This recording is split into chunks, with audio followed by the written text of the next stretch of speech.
Good afternoon, old gun guy here. My video today will be on a mythical variant of the M1 Garand that never really existed, but it was made up after World War II. This is an M1, what's called a tanker, mythical tanker. It's a shortened variant of the M1 Garand of World War II fame, Korean War, and I think it served into even Vietnam. This particular gun has been shortened, 18-inch barrel. The M1 Garand, the military fighting rifle of World War II, the finest battle implement ever devised according to General Patton, has a 24-inch barrel. Late in World War II, I'll go into the history of the gun and the cartridge it fires. I don't want to get ahead of myself. The M1 Garand fires the 3006. It's been in existence since 1906. In metric designation, it's 7.62 by 63 millimeters. The case is 63 millimeters long. It's descended from the earlier version of 3006, the 3003. It had a heavier bullet and around those. This is at the dawn of the 20th century, 1903 to 1906. They adopted this cartridge for their the 1903 Springfield bolt-action rifle, basically an unlicensed German Mauser copy. As the head and the body dimensions basically mirror the 7mm and 8mm Mauser, I would say they get their idea for this cartridge case, even though it was invented by Springfield Armory, off the Germans also. But the 3006 has been extremely popular since its introduction, military and civilian circles.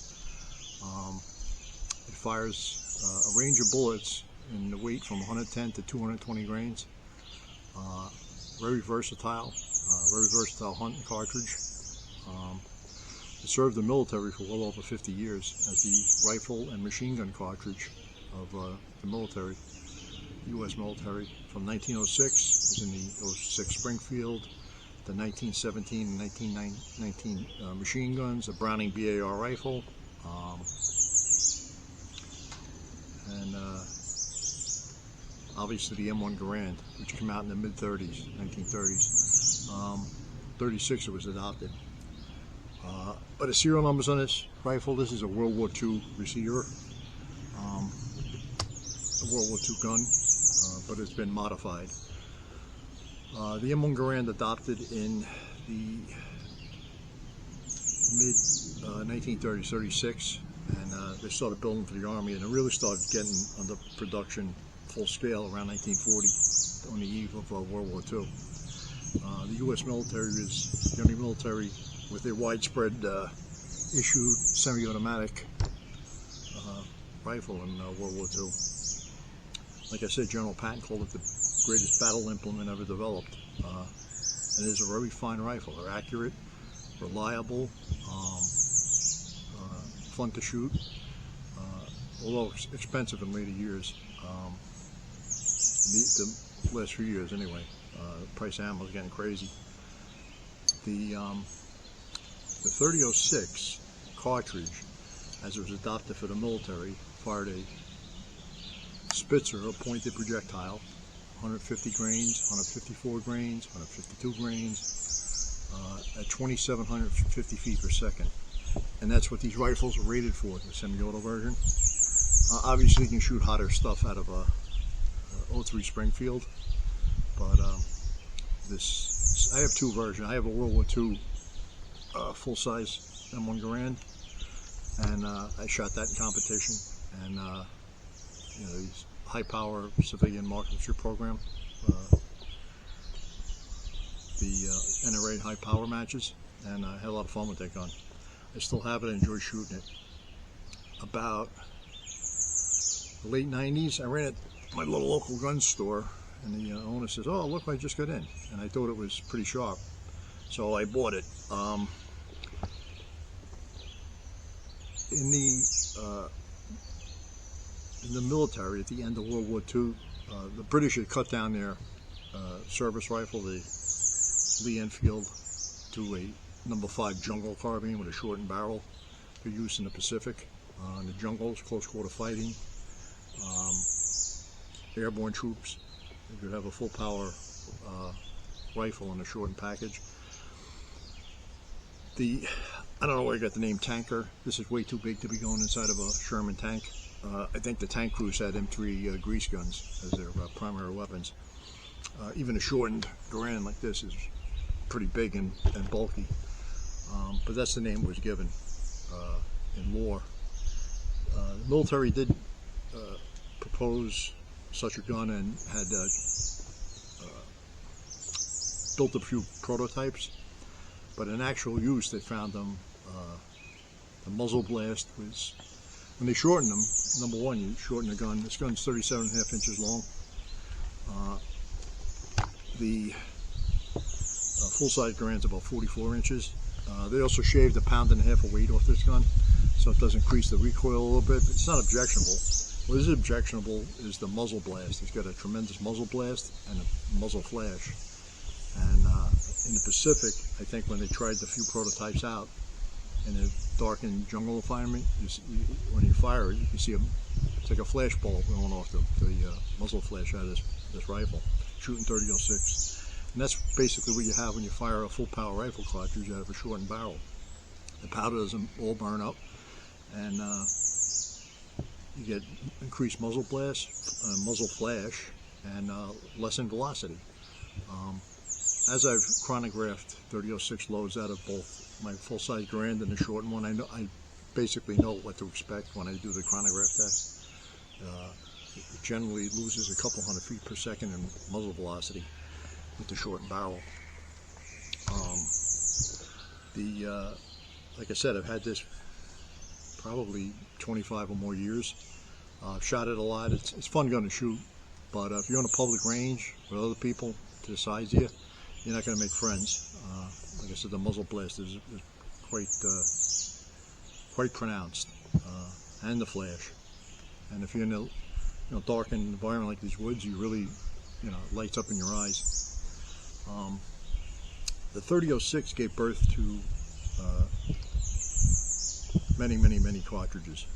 They share the same 473 thousandths of an inch case head design. 243 Winchester, 270 Winchester, 2506, 280 Remington, on and on and on and on. 35 Whalen. Many cartridges share this basic head dimension. In the after World War II, in the 50s, and the Korean War, the military wanted the same performance out of the 30-06 and a shorter cartridge. So they eventually come out with the 308, which is a half-inch shorter. There's 2 rounds for comparison, 30 caliber rounds, and the 308 actually in the military, 150 grain loading, equaled or even slightly bettered the 30-06. Like I said, these guns were designed for muzzle velocity about 2,750 feet per second. Most of these guns are 70, 80 years old, and the CMP, I think, issued a warning this year that you really shouldn't be firing heavy bullet loads or hot 30-06 loads out of these guns, because you'll break them or wear them out. And they are. They're fine old guns. If you use the proper ammunition, they'll last a long time. As an aside, a cartridge from the 1920s, the 300 Savage, was actually considered by the military to replace the 30-06, as it fired a 150 grain projectile at 2,650 feet a second, almost like the 308, but it's even shorter. Put the 3 in there, hold them by the bases. You see 300 Savage, 308, 30-06.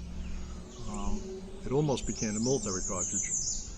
It's a fine hunting cartridge, but it's been around since the 20s. 1920, I believe, Savage introduced it. And the 308 was in the mid-50s, 54, 55. This obviously 1906 is still around. Countless game animals have been taken with this round.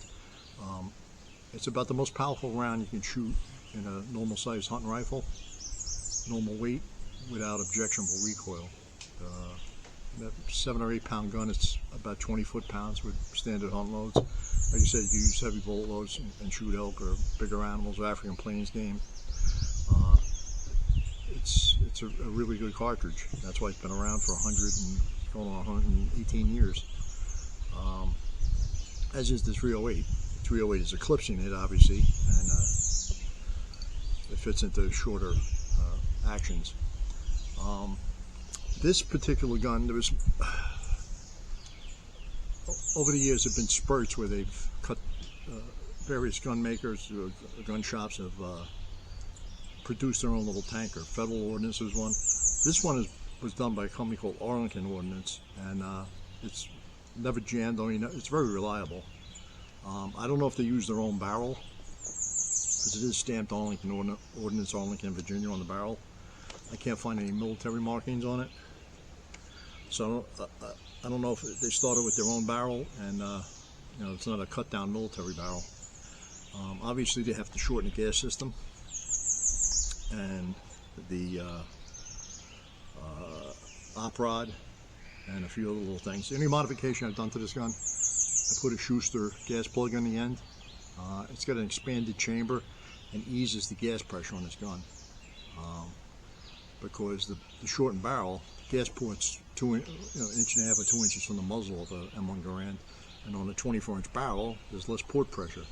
On a shortened barrel gun like this, a lot more port pressure, a lot more energy on the action, a lot more violent cycling of the action. And it seems to work. It's a little softer throwing the brass, so I assume the slide speed is slowed down. I can't measure it, but by feel and the way it deposits the brass now, I would say it is effective in this shortened gun. Before we go shoot it, I'm going to take this apart in case you ever never broke one of these down. And put it back together. It's fairly simple. Sometimes wiggling a bolt in and out is a bit of a pain, but they come apart really easy. So step one, obviously, you want to make sure you get a clear gun. Chamber's clear, bolts closed, put your safety on. Make sure safety's in the trigger guard. On, off.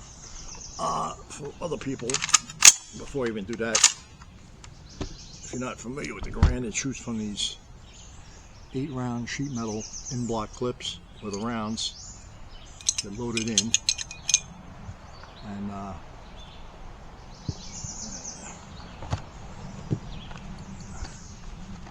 loaded in, and you stack them in. You get the last number 7 and 8. You got to snap them in, and it feeds into the top of the gun.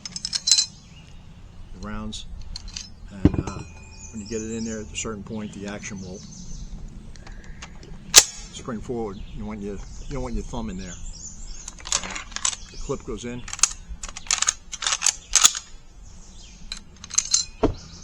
and if that was all loaded around, you would push it down and it would charge. You'll see it in the firing demonstrations. A little trick also, if you just want to load 1 or 2 rounds, you put the clip in and feed the rounds in like so.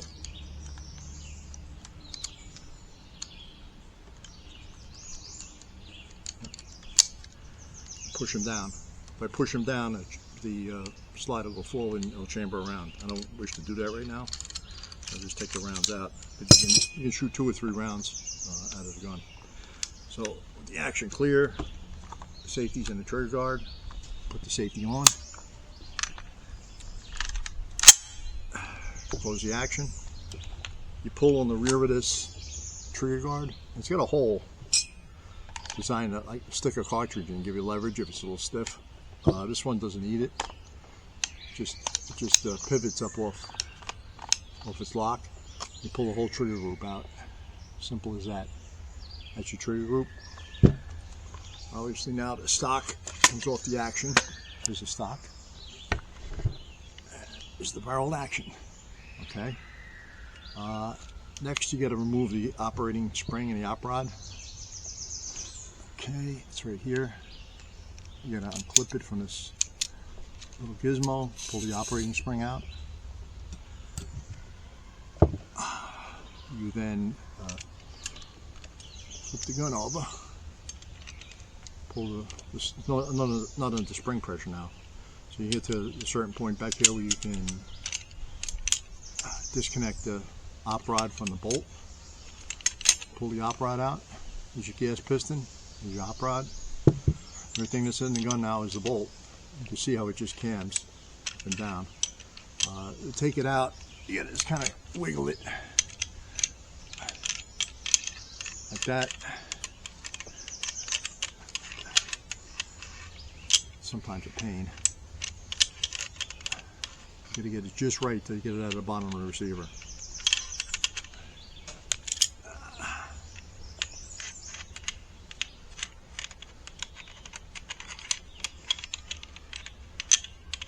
Alright, I got it at the top of the receiver. That's your bolt for cleaning. Put it back in. Again, you got to get it just right.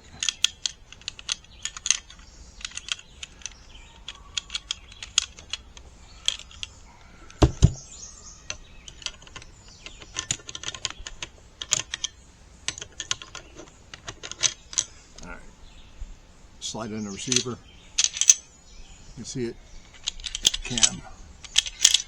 Pull it back. You want to put your operating rod back into the gas tube. And set this up.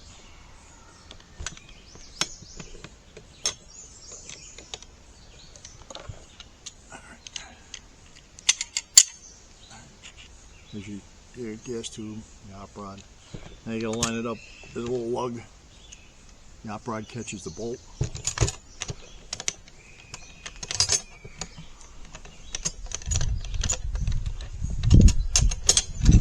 Okay. Now we can see the op rod is attached to the bolt.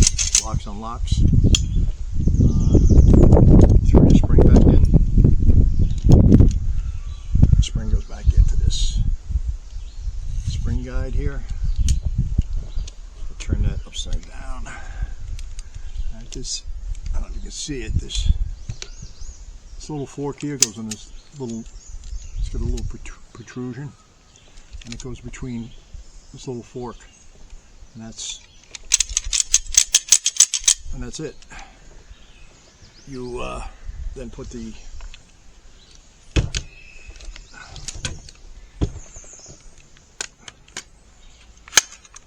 action back in the stock.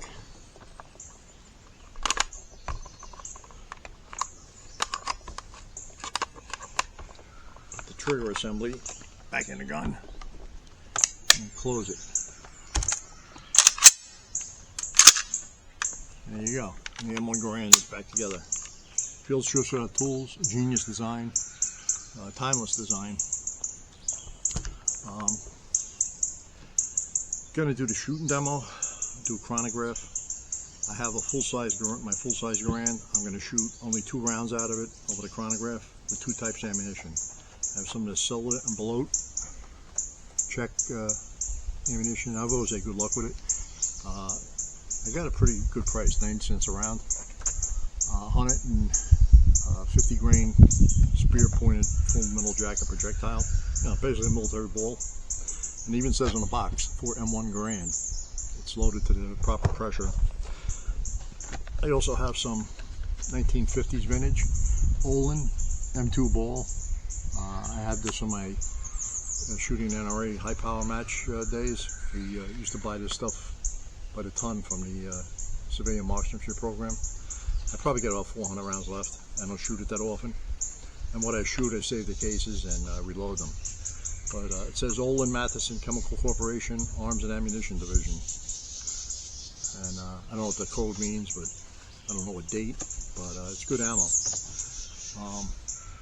I'm going to shoot 2 out of the full-size Garand, 2 out of the tanker, shortened Garand, Paratroop Garand, if you want to call it that, Jungle Garand. It never, like I said, never existed in real life. It's got the same sights as the full-size Garand, nice aperture, and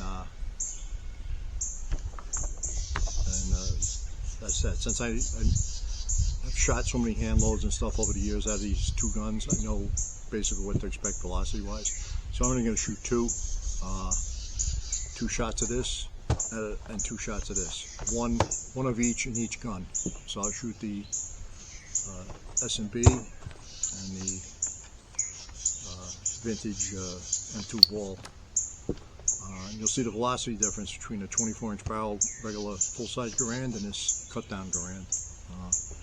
And it usually runs 200 to 250 feet a second less.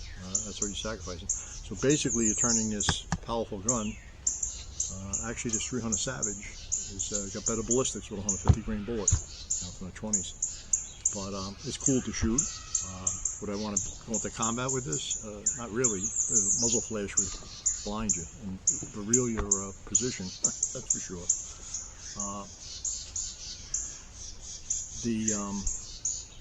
I do a comparative energy test, the 223 to the 3006 on the low round plates. Do a 100-yard accuracy test. The recoil, I'm going to put the camera on me, just shooting some steel plates so you can see the muzzle blast, flash, and recoil, maybe 5-6 rounds. And just to give you a general idea. I'll do a thermal effects test with I'll use the classic 1950s M2 ball rounds out of this gun, and hopefully we can try and capture a projectile. But it should blow through quite a few water jugs, or blow them up anyway. And that's it. That'll be my demonstration for the M1 Tanker Garand. And let's get to it. Okay, I'm going to do the chrono test, the 2 Garands, the Tanker and the full-size World War II Garand. I'm going to do one shot of this 1950s U.S. military ball, and one shot of the cellular and below 150 grain 3006. It's designed for the M1 Garand. You can see the velocity on the full-size Garand, and then I'll repeat the same test with the Tanker Garand. First up, the M1.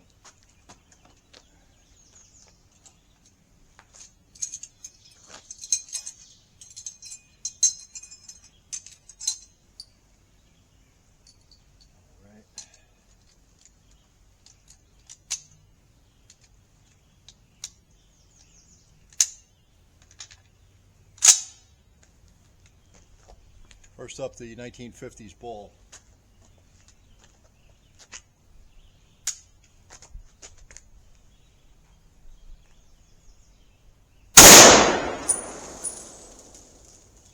Now the S&B.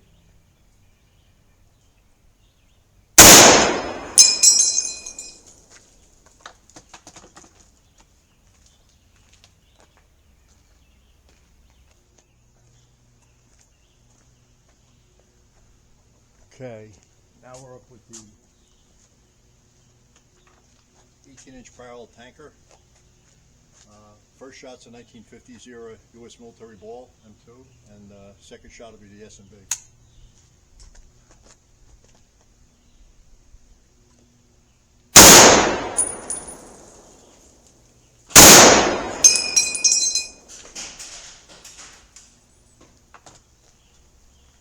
There you have it. Marked velocity difference. 250 feet a second, 200 feet a second slower than the 18-inch barrel. And obviously big muzzle blast and flame.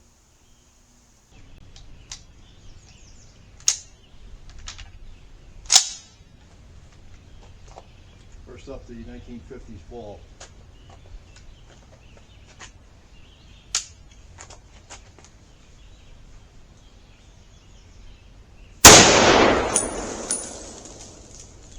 And now the S&B.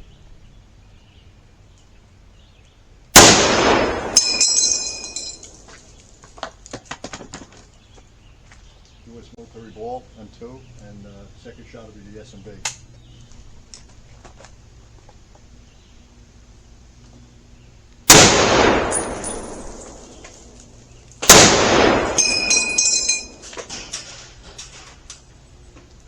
Okay, I'm at the 100-yard target. I'm going to do a center hold on this target, these aperture sights on this Tanker. I'm unsure if I had them zeroed at a 6 o'clock hold or a center hold. I'm going to hold center and see where they print. 3 or 4 shots just to see how it groups 100 yards. This little short barrel cannon. I'm going to zoom in on the target. I'm going to head back to the bench and shoot.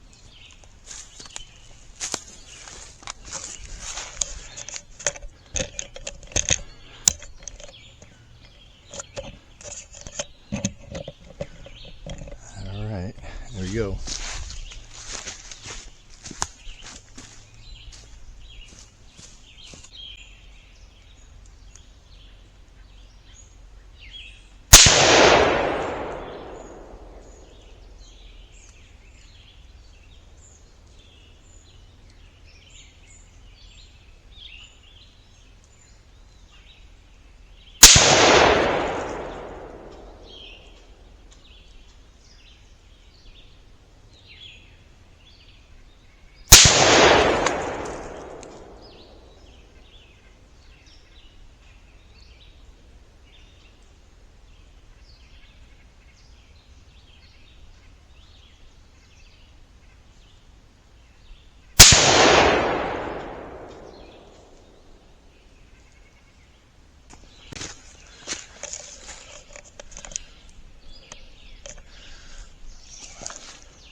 Okay, aiming here. This has got to be me. I don't know what that is. Old eyes, little peep sights. Love to see the older you get.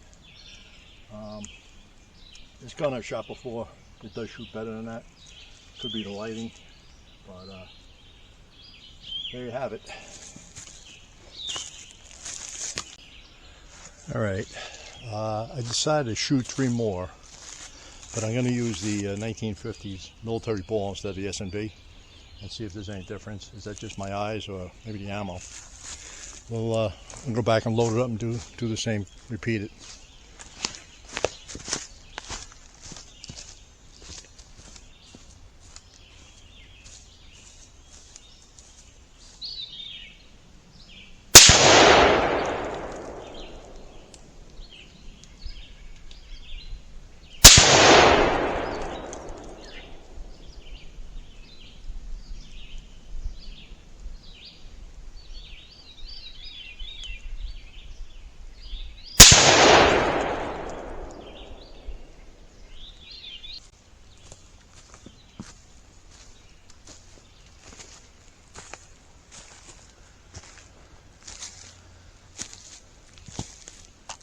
Okay, here in the flyer.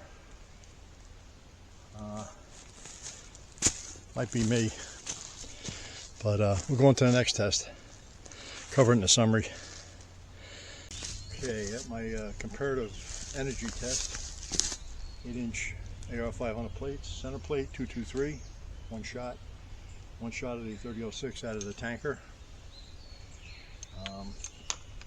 I'm just going to show you a little trick if you're unfamiliar with the Garand. Just want to load 1 or 2 shots. You put the stripper clip in, put the safety on obviously, put your round in, get to where the bolt releases, and you're good to go. And you'll get the satisfying ping of the clip ejecting after you fire it.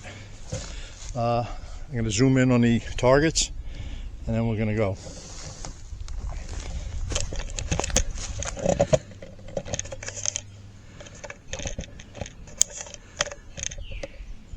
Okay, first up 223, center plate.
Okay, that's it for 223. No comparison with the 3006. A lot more energy. Interestingly enough, there's a hole in this plate. It was done with a 223 a couple of weeks ago. There must be a weak spot in the plate. It went right through. Because I just hit it. There ain't even so much as a mark there. So I guess the heat treatment on that plate is a little off. I'm going to go to I'll shoot the steel plates downrange with the camera on me, just to show the muzzle blast and flame off of this, and terminal effects target. We'll try and capture a projectile. I use the 1950 era FMJ M2 load for the terminal effects test, but that'll be up next.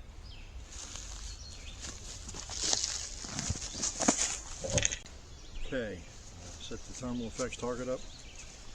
I'm going to take one shot. This M2 ball, 3006 military rounds. Olin Matheson Chemical Corporation.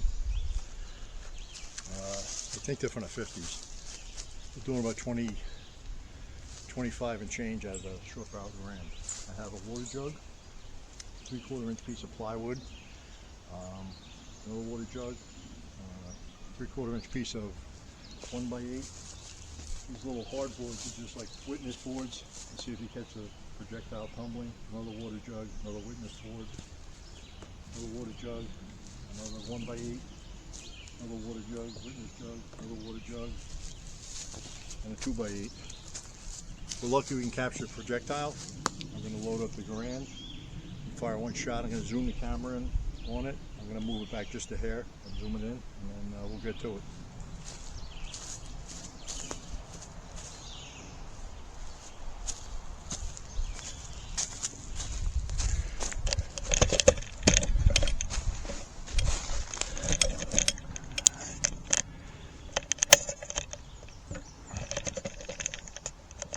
All right,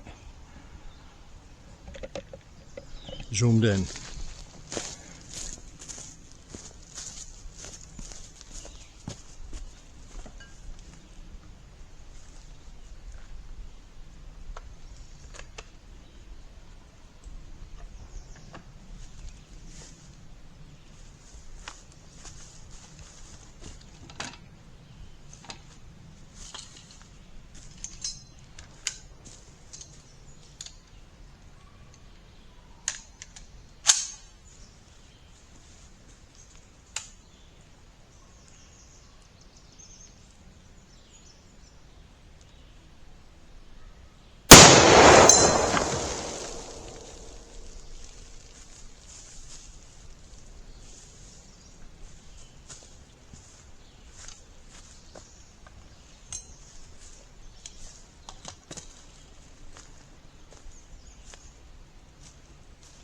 Okay, a lot of devastation there. Let me clean it up and see if I can find a bullet or find the path to travel.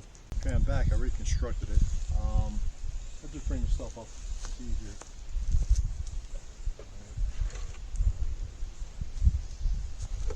There's my aiming point. Little orange dot. See the bullet entered there, and made a clean exit out. This was previously shot before, so I marked it, but the bullet went in here. Clean through and through. It didn't destabilize through the plywood.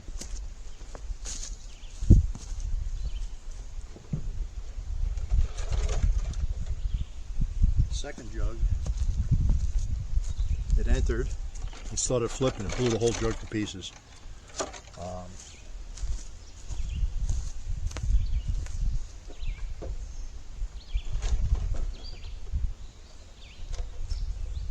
Third jug, same thing.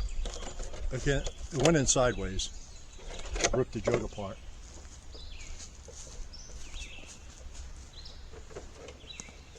This piece of 1x8, that's the entrance. Bullets thrown sideways, blew out the back.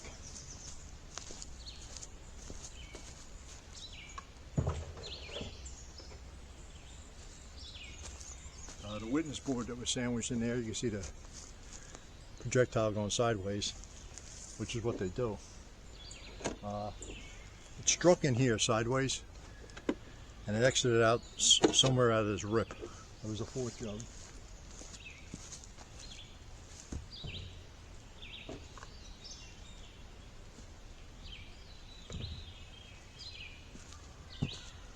After the fourth jug, it hit this piece of 1x8 sideways and bounced off. So the projectile was laying around somewhere on the forest floor here, but good luck finding it.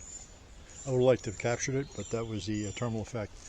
3006, a lot of energy, full power battle rifle cartridge, which is what it was and what it is. A lot more powerful than the modern assault rifle cartridges. Even with the abbreviated barrel. Next up, I'm going to put the camera on me. I'm going to shoot about 5 or 6 rounds downrange with the steel plates, with just you observing the muzzle blast, flash, flame, recoil that this short barrel 3006 produces. So let me get the gun loaded and set it up.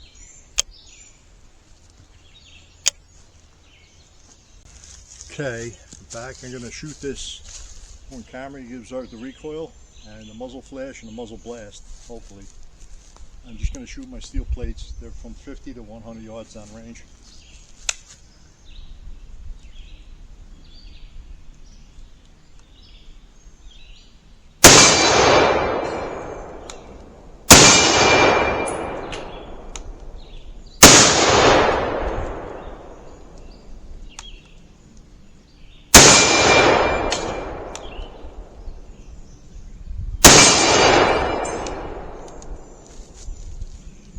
I hope that came on camera. Very objectionable muzzle blast and flash out of that short barrel. And this is what the military at the end of World War II found out with their prototypes. That's why it never made it into production. Too much muzzle blast, too much flash. Especially in a dark and jungle environment, it's like a flashbulb. So that'll conclude the shooting tests for this M1 tanker, mythical tanker, and we'll go to the summary. Okay, I'm back for the summary. The little diminutive tanker Garand, that's what the slang calls this. It never really existed. A few prototypes did at the end of World War II, and then the war ended before they could even put them into production. But from the shooting demonstrations, I did a 100-yard accuracy test. Obviously the shading in the woods, the lighting, messes with my eye, because this gun shoots 2.5, 3 MOA tops, but it's a 2.5 MOA gun. But obviously I was aiming here. I might have a 6 o'clock sighting hold on this, but one way up here, one way over here, another flyer here. Those are all me. They're not the gun or the ammunition. Sometimes that happens. I get these 60-plus-year-old eyes. It's weird. My eyes are actually getting better, so I have to take my glasses off to do close work because I can actually see and read. I can't with my glasses. If I wear my contacts, then I get reading glasses. And I don't like to shoot with the contacts. How this differs is it's basically got an 18-inch barrel instead of a 24-inch barrel. It's a pound and a half less. And when we went through the shooting tests, chronograph results. All right, we had the full-size M1 I did, and it shows up here. The M2 ball clocked in at 2,779 feet a second. The energy was 2,576 foot-pounds. The Cillian ball, the bolt 150 grain bullets, 2,724 feet per second, and the energy was 2,472. We go to the tanker, or the jungle Garand, or the make-believe Garand. The M2 ball, 2,506 feet a second. That's a lot less velocity, 273 feet a second. You're giving up with that short barrel. The Cillian below, actually had a little more velocity. If I shot more, it probably would have evened out. 256 feet a second and 2,176 energy foot-pounds. The M2 ball was 2,092 foot-pounds. So the S&B was 168 feet a second less velocity, which is considerable, and about 10% less with the tanker, with the M2 ball, the 1950 stuff.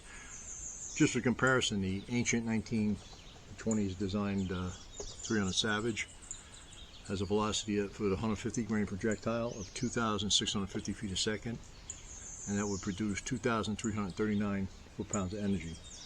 So basically, with this short barrel, although it's handy and easy to point, you're converting velocity and effectiveness into a bunch of flash and muzzle blast, and that's why the military never adopted this or never put it into production. It was a interesting concept, but it doesn't really work in reality. You know, big muzzle flash in combat, it gets soldiers killed in combat. Identify the position. This is actually some World War II stuff. That's what a fully loaded M1 Garand sheet metal clip looks like. There's actually armor piercing, the black tip, and armor piercing incendiary, green and white rounds, but I believe these are all corrosive. I just have them for display. I will never shoot them through either one of my rifles because I don't want to put that crap through there. I actually only have 7 rounds in here. When you put another round in, you know, you got to snap it in. Obviously there's the empty sheet metal 8-round clips. Like I showed you, you can load less in this just by dropping a clip in and feeding the rounds in, 2, 3, 4, whatever you want. So you don't have to go through a whole 8 shots. They come apart identical to the military Garand. It is basically a military Garand World War II receiver. I think every one of these tankers, these civilian-made tankers, are all parts guns. You know, they took a World War II receiver, put their own barrel on. The trigger group, I think, has got different numbers than the receiver. But I must say this one functions flawlessly. I've never had a jam, or it shoots pretty accurate too. The accuracy result is my old eyes in them, the shadows in the woods. I guess if I had the target out on a regular lit range, I'd have a much tighter group, but that's just me. Did the comparative energy test with the 223 center plate and the 3006. Even with the reduced velocity, it's got a lot of energy. You know, it's basically a 308. It's down to 308 power when you reduce the barrel like that. If you should acquire one of these, inherit or whatever, what was its primary use? It's primarily originally designed as an infantry fighting rifle, although this was never, the shortened version was never put into service. Could you use this as a plinking gun? Yes, that's what I use it for. You know, plink and knock around with it. When I use it as a self-defense rifle, if this is the only rifle you had, obviously it'll serve. It'll serve you very well. I would not want to fire this inside a house. It's way, way loud enough out in the open. The muzzle blast and the flash is pretty horrific. Any type of rifle you fire inside a house is obviously going to go through an adversary. Could you hunt with this? Yes, you could. In jurisdictions that allow semi-auto rifle, you could. They actually make modified. Some companies make modified clips like this that hold, 3 rounds, 4 rounds that you can use for hunting, because there's usually a round limit on a semi-auto rifle when you're hunting in whatever jurisdiction you're in. I modified the gas system to soften it up a little bit, because this was violently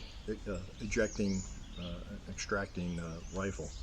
It softened it up a little bit, and I don't want to batter the parts up, because they're getting scarcer and scarcer as time goes on. The comparative energy, obviously, seen the plates. The 3006 really whacks the plate. 223, imparts this energy. I shot that out of a Ruger Mini 14 with an 18-inch barrel, because when I use my 24-inch Savage, There must be a soft spot on the plate. Just a regular M1 93 round went zipping right through put a hole right through the plate. Now I shot it this time with the, same round, but nothing, not even a mark on the plate. So I must have had a bad heat treatment in a little piece of that plate. But I found that interesting. Obviously, the 30-06 didn't do anything. There's no mark or dimples or anything on them, AR 500 plates. I did a, obviously the chronograph results we know about. I did the terminal effects test. I used the 50-0 military ball, the M2, and it drilled through the first water jug, drilled through the 3/4 inch piece of plywood behind it, into the second water jug where it started flipping and destabilizing, and that's what rifle bullets tend to do. And it blasted through the next piece of wood, and it was going through the witness boards, and it went through 4 jugs. It hit the 5th 1x8 sideways, put a dent in it, and bounced off, and it was somewhere on the floor.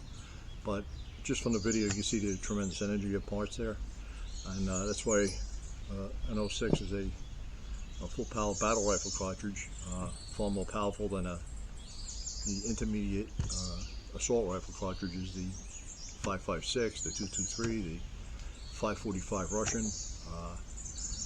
the 30 Russian short, if you ever heard that term. That was Jeff Cooper used to call the AK-47 round, the 7.62x39, the 30 Russian short.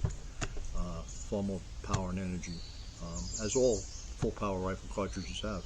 The 8mm Mauser, the Russian 7.62 by 54 rimmed. That's a really old cartridge. It's amazing. It survived from 1891 to this day. But fun gun to shoot. Like I said, its primary design use was originally infantry rifle, but it's basically a plinking rifle, target rifle. If it was your only rifle, you can use it for defense. Absolutely. You'd be well served by it. It will do the job, more than do the job. But the downsides are tremendous muzzle blast and flash, and the concussion. Unless you're physically experiencing it, you really can't get a feeling for it. I fired 5 shots on my steel plates downrange with the camera on the rifle, just to show. It does have some increased recoil, not bad, but the blast and the flame, even at daylight, you see a big fireball going out of the muzzle of this rifle, because all that propellant is being burned in the air instead of pushing the bullet faster. So it's a neat little rifle. I mean, I've had it for a long time. I shoot my other Garand a lot more. It's just softer shooting. It's just a better shooting rifle than this. But this is a cool little rifle. If you run across one in a gun shop and it strikes your fancy, it's a neat little toy. It's handy. Like I said, it's only 37.5 inches long. It has all standard Garand parts except for the op rod, which has been modified. It's got a different bend in it because everything's shortened and abbreviated. But you're going to get the bayonet lug for the World War II bayonet if you happen to have one of them. Simple to maintain, simple to take apart, simple to use. There's a reason why the Americans are the best armed infantry soldiers in the Second World War. The Germans had a lot of cool weapons, but they weren't as widely dispersed as, say, this, or the Browning automatic rifle, or even the sub guns we had, Thompson or the M3. But nice piece of history, nice little rifle to demo today. And with that, if you like this, like it, hit the like button and subscribe. And I'll keep making these as I go. But that's all I got for now. Old Gun Guy signing off. Have a good evening.